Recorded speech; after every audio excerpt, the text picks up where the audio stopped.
I'm Max Dalton, and in this video, I'll show you how to set up your fingerprint to use with Touch ID on either your iMac or MacBook.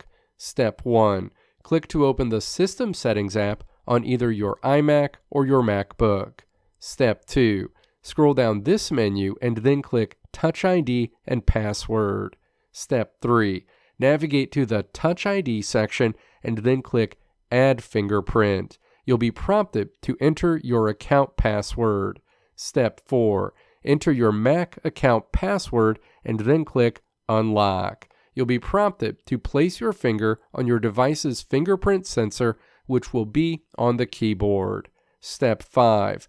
Place your finger on the fingerprint sensor and then repeatedly lift and reset your finger on the sensor. Eventually, you'll see a message that your Touch ID is ready.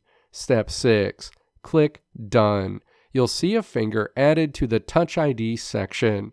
Review the options in the Touch ID section and toggle on and off where you want to use Touch ID and your fingerprint on your Mac. Let me know if this video helped you out in the comments below. If you liked what you saw here, click the video links on the right side of the screen to check out another video.